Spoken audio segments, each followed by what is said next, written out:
ba ay naniniwala na dapat itaas ang sahod o hindi? Ang NWPC po, we don't take position. The question is answerable by yes or no.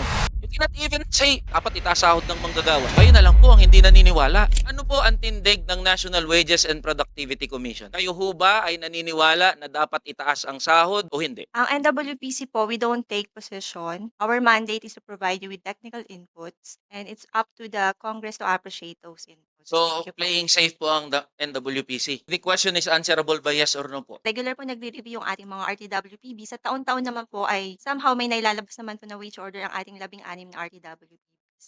So, Mr. Chair, hindi ko po makuha yung sagot ng NWPC. This has something to do with the policy direction kasi of the administration. Gusto po naming malaman directly po sa inyo para at least magkaalaman tayo dito. Kasi hindi nyo po masagot yes or no eh. May sagot po kayo dyan. Ayaw nyo lang po sabihin ngayon. Our technical inputs po is merely a technical input. It doesn't take side po. We recognize that an increase, especially if it's a natural minimum wage, would ease primarily the administration. However, it has some effects, of course, to our macroeconomics. It's not actually our position. We only cited studies po. Alam nyo po, dun sa technical input nyo, kahit po paikot-ikutin nyo, ang posisyon po ng National Wages and Productivity Commission is to oppose. No other than your executive director. Director Criselda C. has already said that in the lead committee hearing. They do not find any urgent and reasonable ground to increase or to adjust wages. Nasasabihin nyo po, hindi po kayo nagsaside. The mere fact that you are not making your position publicly is you are already siding with the businesses. You cannot even say, dapat itaas sahod ng manggagawa. Lumabas lang po kayo ng opisina ninyo, magtanong kayo ng mga manggagawa, lahat po silang sasabihin,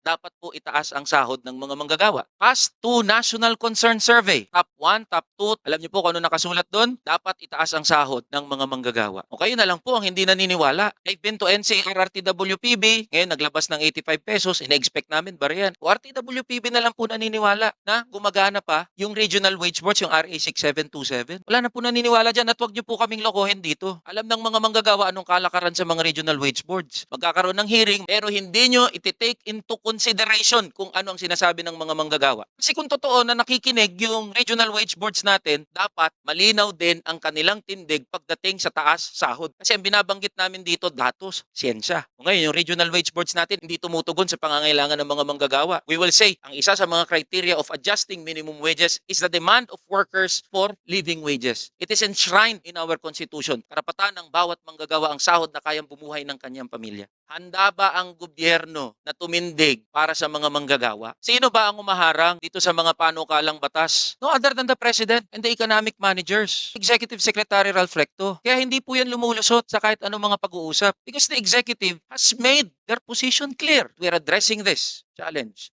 to the President and to the executive. You are 4 years in your administration, 4 years in service. Ano pa po ang inaantay ng pamahalaan? Maglupasay yung mga manggagawa sa harap ng ating mga opisina. Kaya po tinitindigan natin, dapat ipasa na po natin itong 200 peso legislated wage increase. Tara na, kamanggagawa.